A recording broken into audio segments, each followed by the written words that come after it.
Sometimes we don't know any weaknesses in a system until it is truly tested. Now is the time to safeguard for the future and about how we can do better next time if there are things we recognize that could have been done better.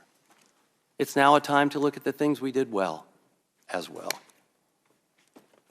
But we need to restore trust in public health in the process. I'm very concerned with the hesitancy by so many today to vaccinate their children.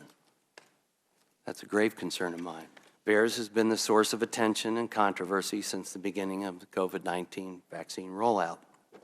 However, concerns about these data are usually met with dismissive replies. Unfortunately, they often point to the fact that VAERS is unable to prove causality. Today's hearing does have the potential to generate forward-looking policy solutions that improve people's lives.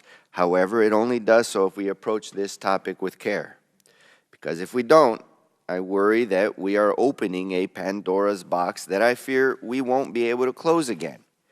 Right now, we are already witnessing an alarming rise in overall vaccine hesitancy, which has been fueled by mis- and disinformation spread online during the last 4 years. I worry that the politicization of medicine, the politicization of science and vaccines will ultimately hurt us all in the end, and that the manufacturing of distrust in public health norms and institutions that we have held true for so long will make us less prepared to combat a future pandemic. Vaccines work. We know from clear and compelling evidence that vaccines save the lives of millions of children and adults every year by producing immune responses that prevent diseases such as measles, influenza, and COVID-19. Though they may not provide perfect protection, vaccines can often prevent the most serious consequences of disease, including hospitalization and death. The American public can rest assured that vaccines that are authorized or approved are safe and effective. Vaccine safety monitoring by CDC and our partners is rigorous and transparent. The data continues to show that staying up to date on COVID-19 vaccines is an effective and safe way to prevent severe illness, hospitalizations, and death.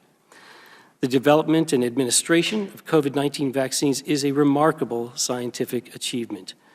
After the most robust and comprehensive safety monitoring in our history, the science shows that we should all have confidence that COVID-19 vaccines are both safe and effective. When you say safe and effective, that's relative in your mind. It's relative in your mind, but it's not to the person at home. They hear 100% safe and 100% effective. That's what they hear. This is why words matter. Dr. Fauci in his testimony even said you can never say that any treatment is 100% safe. Yet in essence, that's what people heard and are still hearing today.